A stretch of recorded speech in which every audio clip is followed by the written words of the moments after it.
Good evening, Ferdinand. Reading your post, you sound like somebody that's very knowledgeable about research. I would guess, reading it, that you're somebody that has some experience doing it with groups of people. I don't. I'm looking forward to learning more about that in the research methods course within this program and getting a chance to do it. But this is all somewhat new to me. Um, I personally, I think I started out thinking along similar lines to where you're at in your post. I personally started to have some questions when I started thinking about the context that I've been in terms of churches. Um, the churches I've been a part of tend to be 50 to 200 people. I think the largest church I've ever gone to maybe hit 500 people. And in smaller congregations, kind of most people kind of know each other, or they know who the other people are. Um, and I think in those settings, if you start segregating out a group of participants, then there's kind of like all eyes on the people that are participating. And I feel like that opens up a risk of kind of gossip and stigma that's kind of a risk to the participants, even if it's somewhat anonymous. So we're not putting results out attached to a person, of course not.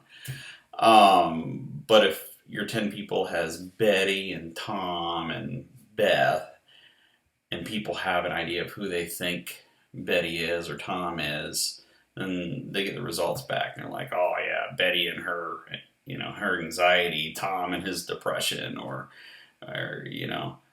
Beth has anger issues or whatever it is that they're coming to or that they already perceive because they know who these people are within the congregation. And that exposes those people to a certain stigma or kind of guessing, well, I bet this was the person that had X. I also question a little bit the kind of the value proposition here. So where are we going with this information? It's good information. Like, I would want to know it, honestly. But I struggled a little bit too.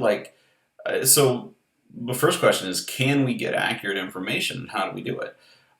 So if in a church of 150 people, we can't separate out 10 to have 10 participants because that exposes them to stigma. And I'm not saying for sure that it does. I feel that it would.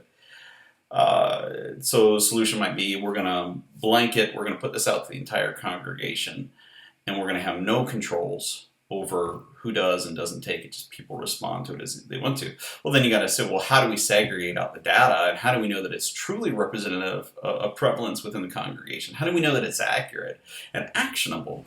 And then you come back to the value proposition again. So beyond curiosity, pastoral curiosity, or social science professional curiosity, where are we going with this data? And what's the point?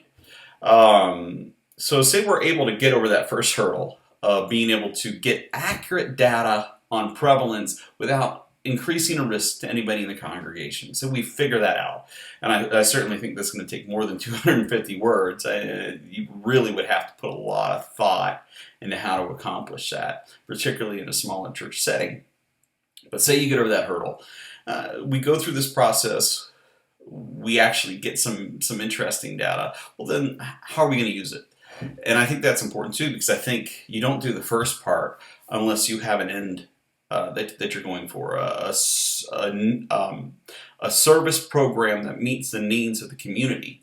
So there has to be some kind of basic, just general observation or idea about not just the church itself, but the broader community the church is in.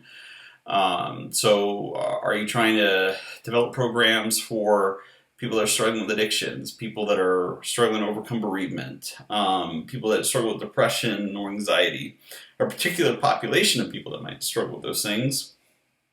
What exactly are you trying to capture?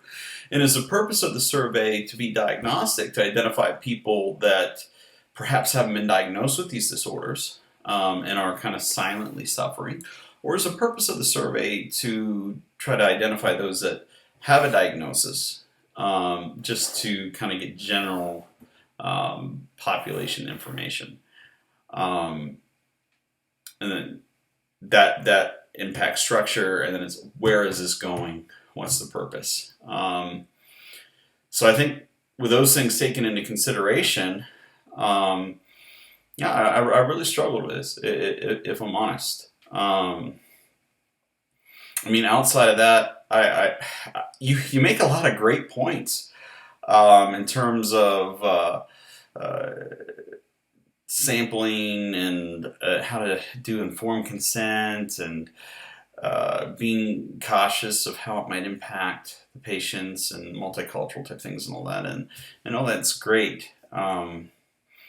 My question is there a way to do this that's practical, that's going to generate actionable data, that's going to produce a real benefit to the community? And I'm still questioning, unless you're in a very large church, maybe 5,000 people, 2,500 people, a large congregation, almost a mega church, or you're servicing a group of, maybe if you're doing a regional, all the Methodist churches in, Stark County, for example, and you're blanketing, hitting a broader population.